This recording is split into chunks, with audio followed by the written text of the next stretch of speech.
Hi, I'm Mike Mottram, the account manager at Fortifi, and in this video I'm going to take you through support ticket statuses. We have a number of status that you can set against a support ticket.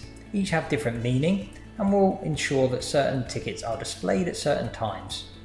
For instance, we have the open status on a support ticket, and this means that by default any support agents viewing the support ticket list will see these open support tickets which need to be resolved. To set support ticket statuses in Fortifi, click on Support and then onto Tickets and open a ticket you want to edit. And we can see that the status in this ticket is open. This means it's available on that support ticket list by default and allows the agents to click on them and start working through them.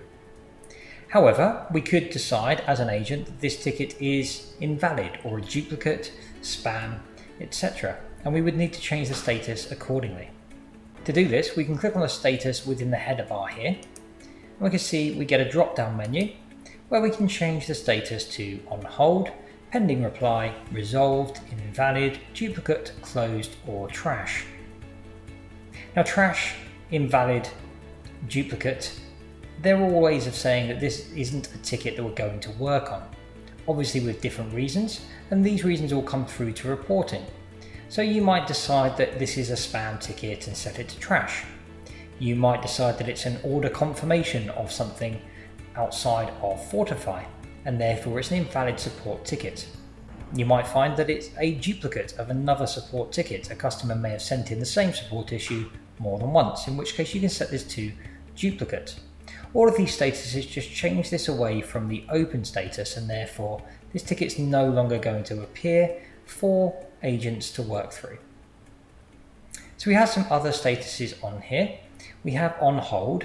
This is typically used if you have a support ticket which is not yet resolved and yet you can't do anything further on it. This might be that it's waiting on some developer work or some higher level QA system to progress.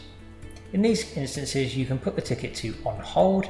You know that it still needs to be worked on, but there's nothing to do on it right now. We then have pending reply.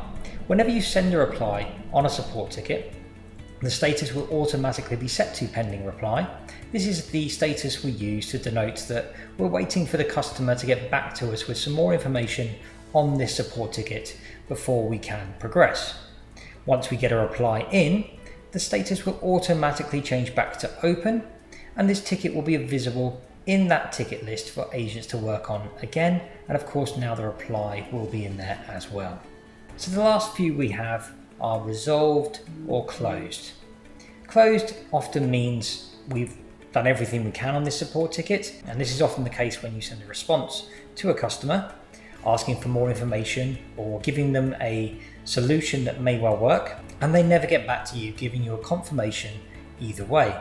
You assume the customer is happy, but you can't be confident that the issue is resolved, and therefore you could use the status of closed.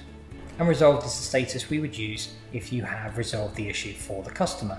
They've come back to you, confirmed that they are happy, that their issue is resolved. You can update the status to resolved. So as I've said, the status is important in reporting, but it's also important on the ticket list. If we click here, we can see that currently we are seeing all of our open tickets, and this is because the filter of status is set to open at the moment. If I was to change this filter to say pending reply to view all of the support tickets I'm waiting for customers to get back to me on, the ticket list will reload and I will be able to see all of those support tickets that I'm waiting for a response on. I can also change this filter to resolved tickets to see any tickets which are resolved. If at any point a customer was to reply to one of these support tickets, they'd be given the status of open again and be put back into the ticket list for your agents to work through. So that's it. That's how to set the status on support tickets and how that status is used within the support ticket list and within reporting.